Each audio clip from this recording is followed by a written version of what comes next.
Rappel théorique. Avant de plonger dans l'atelier, rappelons quelques fondamentaux essentiels. Le design responsive consiste à concevoir des interfaces qui s'adaptent fluidement à toutes les tailles d'écran, sans casser la mise en page ni dégrader l'expérience utilisateur.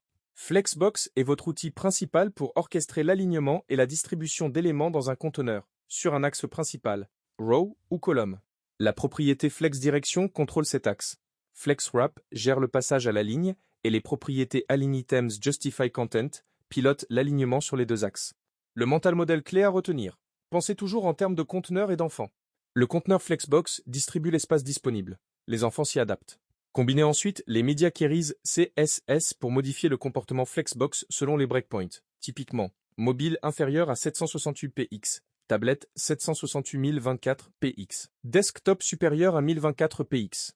Erreur fréquente à éviter, oubliez de définir display, flex sur le conteneur parent, utilisez des largeurs fixes en pixels au lieu de valeurs relatives pour 100, 1, 1am, rem, négligez les états intermédiaires, tablette, et omettre le MetaViewport dans le HTML. Mini-exemple, une section avec une image et un texte côte à côte sur desktop, empilé verticalement sur mobile, se réalise ainsi. About, display, flex, FlexWrap, wrap, gap. 2. ROM, align item center. About IMG, flex, un 1300px, max width. 100%. Dext, flex, 1, 1, 3, 100, px. Arrobas media, max width, 768px. About, flex, direction, column. Ce pattern est exactement ce que vous allez construire dans cet atelier. Moins, énoncé de l'atelier. Dans cet atelier, vous allez construire de A à Z une section à propos responsive pour un portfolio de développeurs web fictifs. Cette section est un composant incontournable dans tout site professionnel. Elle présente l'identité du développeur, une photo, une courte biographie et quelques compétences clés.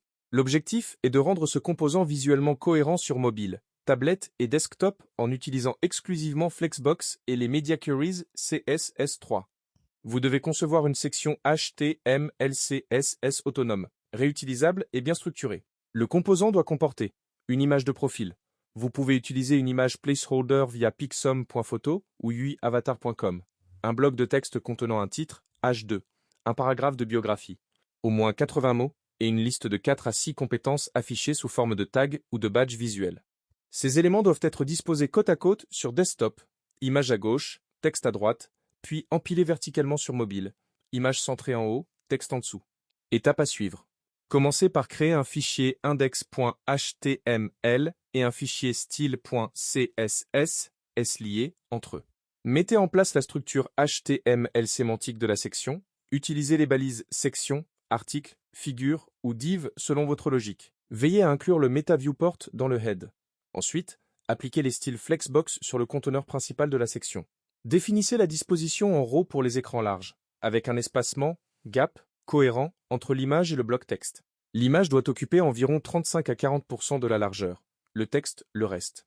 Utilisez Flex 1.1 et des valeurs de Flex Basis pertinentes pour assurer une répartition harmonieuse. Stylez ensuite les badges de compétences. Ils doivent eux-mêmes être disposés en Flexbox, FlexWrap, Wrap, pour s'adapter quelle que soit la largeur disponible. Chaque badge doit avoir un padding, une couleur de fond, un border radius et un espacement entre eux. Ajoutez les Media Queries nécessaires pour gérer au minimum 2 breakpoints, un pour mobile, max width, 600px, et un pour tablette, max width, 900px. Sur mobile, la direction devient column, l'image est centrée et réduite en taille. Sur tablette, vous pouvez choisir une adaptation intermédiaire. Enfin, soignez les détails visuels, typo lisible, couleur cohérente, image avec border radius pour l'arrondir, transition douce si vous le souhaitez. Testez votre rendu à plusieurs largeurs d'écran en utilisant les outils de développement de votre navigateur. Mode Responsive Device Toolbar. Conseil pour surmonter les difficultés. Si votre mise en page se casse lorsque vous réduisez la fenêtre, vérifiez d'abord que vous avez bien appliqué FlexWrap. Wrap sur votre conteneur et que vos Flex Basis sont définis en valeur relative. Si l'image déborde, ajoutez Max Width, 100% et Height, auto sur la balise IMG. Si les breakpoints ne semblent pas s'activer, vérifiez la présence du MetaViewport dans votre HTML. N'hésitez pas à inspecter les éléments dans les outils développeurs pour comprendre comment Flexbox distribue l'espace. Rappelez-vous, il n'existe pas qu'une seule bonne solution.